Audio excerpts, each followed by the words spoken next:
Who would win in a battle between the Darkest Knight DC Comics and Mikaboshi Marvel Comics? Amatsu Mikaboshi is the abstract embodiment of emptiness, representing the concept of oblivion. He is the void upon which the multiverse was built, the personification of darkness and chaos that existed before creation. By nature, he opposes material existence, constantly seeking to revert creation back to nothingness by absorbing and destroying the great powers of the multiverse. The emergence of multiversal structures weakened his influence, forcing him to assimilate into the Shinto cosmology and adopt the title Amatsu Mikaboshi. During his rise to multiversal power, Amatsu orchestrated the conquest of Olympus shortly after battling the Norse pantheon, leading an army of countless fallen warriors. Hit the subscribe button, turn on notifications, and tap the bell icon. Thank you. Eventually, Amatsu's plan succeeded when he disguised himself as Ares' son, manipulating Zeus's emotions. Exploiting Zeus's vulnerability, Amatsu stabbed him from behind, enabling him to overpower the gods of Olympus. After attacking Zeus, Mikaboshi joined forces with his army on the battlefield but was forced to retreat when confronted by Ares and Hercules, who proved too strong for the god of darkness. Before withdrawing, Mikaboshi declared he had other goals and vowed to return to destroy the gods one by one. Years later, as Zeus recovered, Ares' stolen son was trained and molded by Mikaboshi into a god of war with the goal of eradicating the Greek pantheon forever. Mikaboshi revealed his true identity to Ares, who was battling the dark god's forces outside his stronghold. Mikaboshi then created an impenetrable wall of fire, isolating Ares from the Greek army. This fire forced Zeus to summon his immense power to extinguish it gradually, as his lightning bolts alone were no match for Mikaboshi's forces. This demonstrated how Mikaboshi's power had grown significantly over time, to the point where Zeus was instantly killed in a direct confrontation. Mikaboshi's triumph was ultimately halted when Eren turned on him, thanks to Zeus using his remaining strength to cleanse Eren's mind of Mikaboshi's influence. Mikaboshi was then sealed away, and his power diminished. Later, Mikaboshi joined a god squad tasked with defeating the Skrull gods Clybien and Selgurt. During the battle, Mikaboshi killed Selgurt in a one-on-one duel.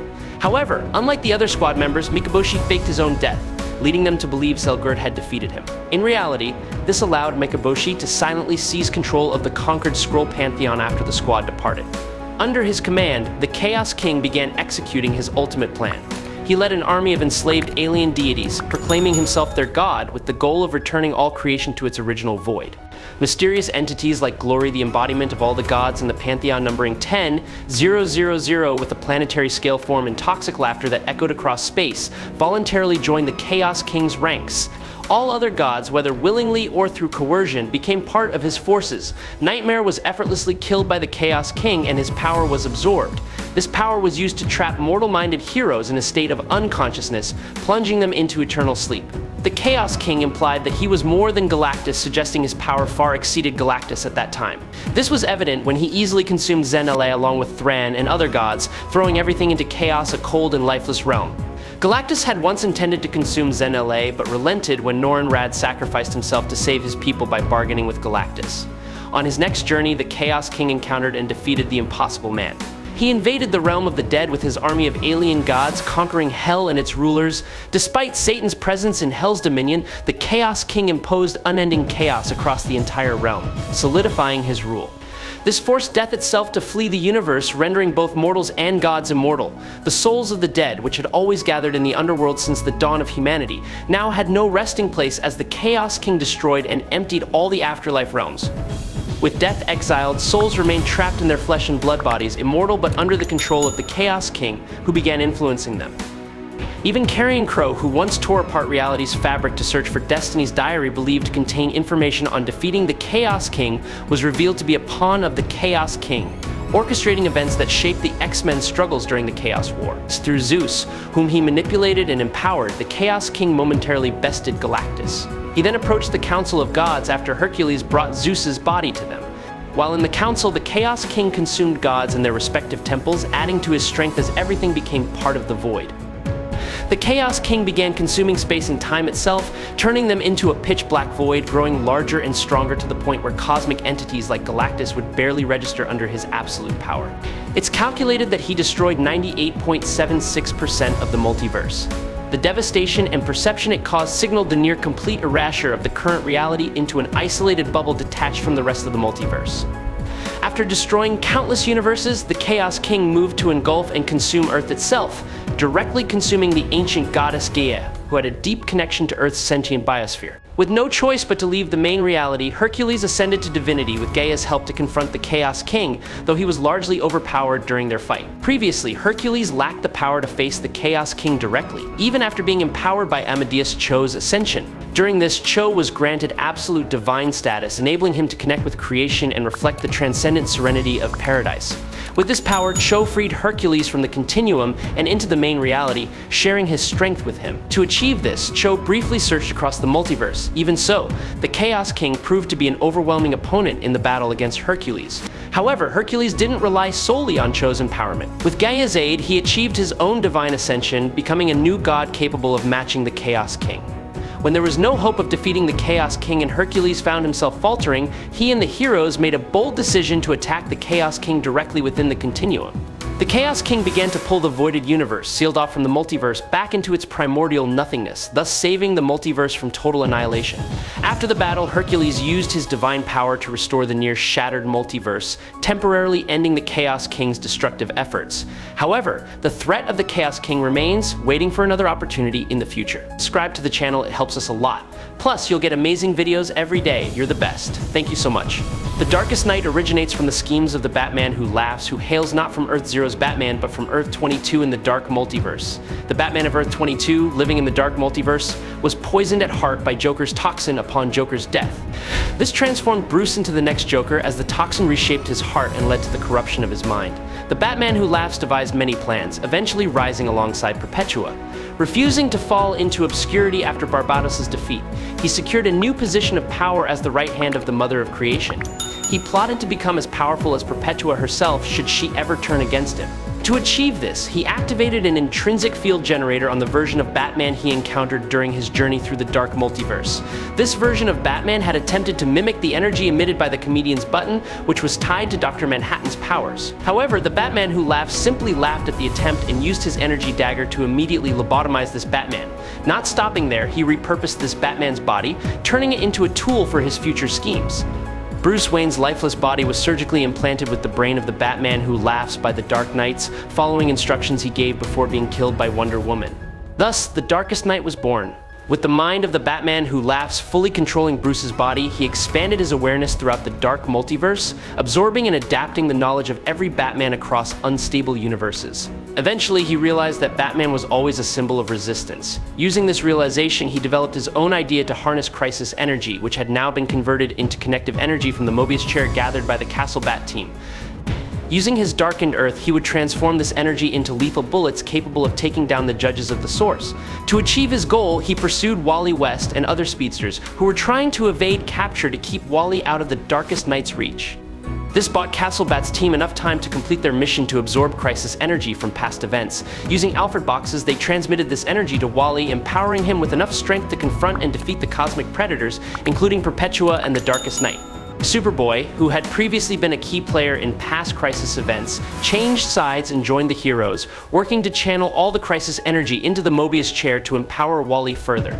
This effort ultimately revealed the Darkest Knight's hidden scheme. He had secretly manipulated the Mobius chair, modifying it so that all the energy would flow directly into himself instead of Wally.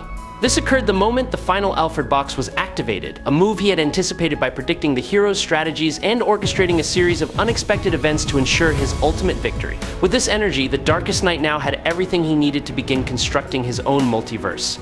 This required him to continually draw power from the fears of people, channeling energy from Earth Zero to compensate for the power he lacked in building his multiverse. He started with only a handful of childlike worlds and then killed Perpetua, whose antennae constantly supplied crisis energy, which had been destroyed by the lanterns sent by Diana. He also aimed to destroy the current multiverse, which Perpetua had divided into 6 universes, surrounding the core of the multiverse, Earth Zero, with the dark versions he was now creating. In his quest to annihilate the eternal cosmic predators, the Darkest Night shook reality itself. The remaining universes could feel his presence rippling through their very fabric, and even the greatest forces within the realm of gods trembled as his power scorched the balance of odds. The heroes of Earth Zero decided to destabilize the Earth since it served as the core of the multiverse, severing the Darkest Knight's ability to channel energy through it. This tactic worked, as both the Darkest Knight and Perpetua were visibly affected by the disruption during their battle. This forced the knight to send his child worlds from as far as Earth 49 to fight the heroes on Earth 0, since Perpetua refused to let him leave. As their struggle stretched their limits, their battle caused worlds to collide, spreading chaos across every aspect of reality. The upheaval threatened to destroy the final 6 living systems of the multiversal structure as the spatial boundaries between universes continued to collapse. Meanwhile, the cosmic predators relentlessly advanced, and the fear of the Darkest Night surged in the Forge, manifesting as the ultimate nightmare. Simultaneously, Perpetua grew weaker in the battle, attempting unsuccessfully to negotiate her escape. Ultimately, with her strength exhausted, she was consumed by the Darkest Night, who used fragments of the Source Wall. The Darkest Night then restructured the Prime Earth, just as the heroes were briefly celebrating their narrow success in pushing back his force. By stabilizing Earth 0, he resumed drawing the energy required to finalize his multiverse of 52 Dark Earths as planned. During this time, Wonder Woman prepared herself in the Forge, absorbing anti-crisis energy to confront the Darkest Night. While this energy wasn't enough to completely destroy him, it gave her enough strength to battle him in a grueling showdown. Facing the Knight's relentless taunts, Diana briefly faltered but retaliated by hurling one of the defeated planets directly at him. Though shaken, the Darkest Night laughed maniacally, unleashing devastating power that swept away giants and thrust Diana into them. This trap disoriented her as the Knight surged toward her with incredible force, sending both of them hurtling across time and space to the point of multiversal creation. Both continued to draw power from their respective sources, dating back millions of years. Diana rejected the Knight's grand plan as he boasted of his ability to destroy the hands of creation if she continued to drain his energy. In response, she slammed Perpetua's severed hand into the Knight, creating a surge of power. The tide began to turn as past and present forces united to bolster Diana's strength, while the Knight started to weaken, his fear of her growing. Unyielding, Diana launched a final assault, pushing the battle to a distant future where everything earth and matter reached its end. In desperation, the Darkest Night attempted to sway Diana to join his side, but she remained steadfast, and her singular goal killed the monster. In the end, he was incinerated under a dying sun as the Source Judges arrived. Both the Darkest Night and the Chaos King possessed incredible power, especially at their respective peaks during this war. The Darkest Night, with a stabilized Earth 0, completed his multiverse of 52 Dark Earths. However, he lacked the ability to create his own multiversal space and needed to kill the current reality, replacing the empty core with the dark version he meticulously built. This feat was impressive to a degree, considering Perpetua's power to systematically destroy the multiverse of 52 universes, judging and annihilating those she deemed unfit while replenishing her energy before moving to the next. At one point, Perpetua had the strength to gut a universe Earth 49, as evidenced by her encounter with the Knight while determining its fate. However, this pales in comparison to the Chaos King, who could not be killed and had to be sealed within a separate continuum, locked away from the rest of the multiverse when the primordial void expanded.